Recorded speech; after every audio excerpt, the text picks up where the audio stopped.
Seguimos juntos aqui no Jornal da Manhã, agora com o Alan Gani no nosso estúdio para a gente falar ou continuar falando de economia. Tudo bom, Gani? Bom dia, Colombo. Bom dia a toda a audiência. Bom dia. Gani, agora na sexta-feira nós vamos conhecer o resultado do PIB do ano passado, né? Deve ficar em torno de 3%. Exatamente. Né? A aposta era bem menor do que essa. No final das contas, houve uma surpresa importante, um desenvolvimento interessante da economia que gerou esse resultado que deve ficar em torno de 3%. O IBGE confirma na sexta-feira. O presidente Lula ontem, numa entrevista para o jornalista Kennedy Alencar, disse que o Brasil deve reproduzir o índice de crescimento do ano passado, cerca de 3%. A aposta é 1,5%, já com uma revisão caminhando para 2%, não é isso? O presidente do Banco Central falou em 2%, a gente está caminhando aí para 1,75%, foi o índice que você deu essa semana, não é?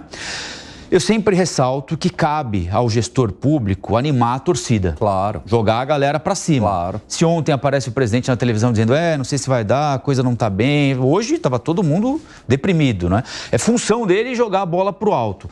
Agora, até que ponto ele está simplesmente jogando a bola para o alto para gerar uma expectativa positiva e até que ponto a gente pode levar de fato a sério essa previsão feita pelo presidente da República de que é possível sair de uma previsão de 1,5%, 2% e chegar a 3% no fim do ano. Tem hoje, dia 28 de fevereiro, algum elemento concreto que dê razão para a gente crer nessa previsão feita pelo presidente da República? Olha, Colombo, você está correto. É exatamente a função do presidente mexer com as expectativas. Imagine se o presidente da República dissesse que não, olha, o Brasil não vai crescer, está com um problema. Então ele pioraria as expectativas. Acho que não vai dar, né? Acho que não vai dar. Apostaria contra o país e aí nesse componente de expectativas, aí que o país não cresceria. Então, de fato, função dele em qualquer governo é estar mais otimista, dizer que vai ter mais crescimento econômico. Agora, eu acho que ele está muito otimista. Por que que eu digo isso?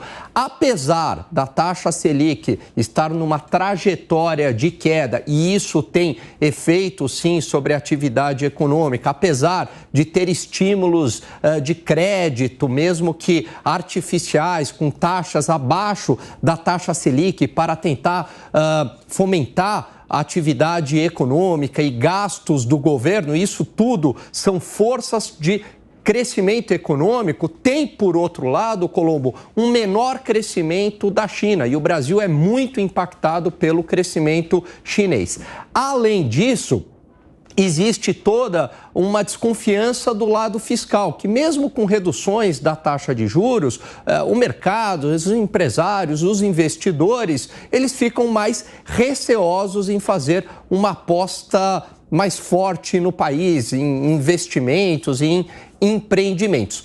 Por fim, tem a questão da safra agrícola. Então, diferentemente do ano passado, que houve uma safra recorde e que acabou beneficiando o nosso crescimento econômico, 30% desses 3% que deverá crescer a economia brasileira em 2023 foi puxado basicamente aí pelo agronegócio. Nesse ano, a gente não vai contar aí com essa força da natureza, então se torna mais difícil. Agora, um crescimento mais próximo de 2% ou até ligeiramente acima de 2%, eu acho perfeitamente factível. Eu torço, Colombo, é claro, para o presidente Lula estar correto, o Brasil crescer 3%, eu estar aqui errado, porque um crescimento de 3% significa um aumento da renda e também mais emprego para o país. Seria um 3% em cima de mais 3%. Isso, né? E a gente já vem nessa trajetória, né? Basicamente de 3, tomara que tenha aí mais 3%. Vale lembrar, mercado, faço parte aqui do mercado, né? O mercado errou e errou feio, tanto em 2022 quanto em 2023. As projeções eram ali de 0,5%. Por que vocês são pessimistas, Gani? Eu acho que a parte fiscal que nos torna bastante pessimistas sempre, né? O excesso de gastos do governo que nos torna sempre muito pessimistas. Cristiano Vilela, Amanda Klein, a gente fica com esse pessimismo do mercado ou fica com o otimismo do presidente da República? Ou talvez seja melhor escolher aí um caminho do meio, hein, Amanda? Nem tanto ao céu, nem tanto à terra, né, Colombo, como se diz. Olha, essa pergunta que você fez ao Gani é interessante. Sabe que outro dia eu participei de um evento e um dos palestrantes foi o Mansueto Almeida, secretário do Tesouro, um funcionário de carreira, servidor de carreira durante muitos anos, um dos maiores especialistas em contas públicas, em macroeconomia do país. Hoje ele é economista-chefe do BTG Pactual, do banco.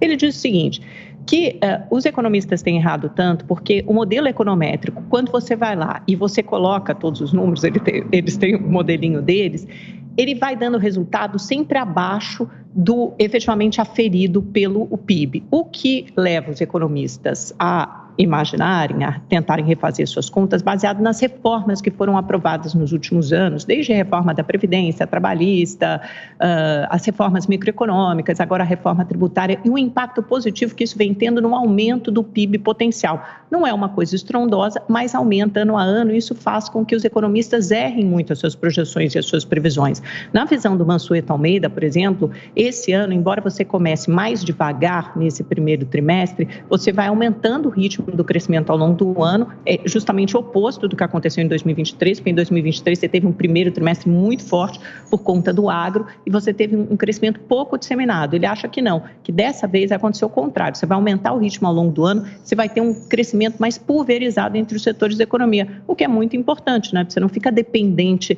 de um único setor, se ele vai bem, a economia vai bem, se ele vai mal, a economia vai mal. Você tem um crescimento próximo a 2%, que já é um aumento das projeções, né? Os economistas tinham começado em 1,3, 1,5, agora o Boletim Focus já está em 1,7, e muitas casas conhecidas do mercado financeiro trabalhando com 2% de crescimento.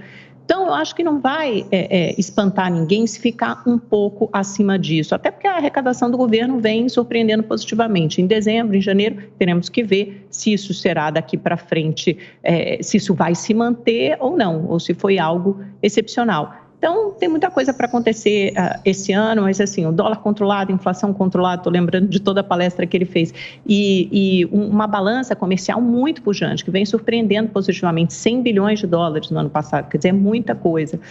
O Brasil tem força numa série de segmentos da economia, e é claro que isso é positivo, né?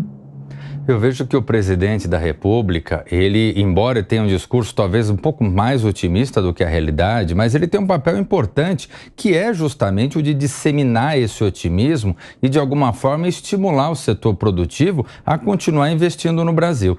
Eu vejo que, nesse sentido, o papel do presidente não poderia ser diferente. Se o presidente tiver uma postura tímida, tiver uma postura pessimista, é natural que daí o setor produtivo vai seguir na mesma linha.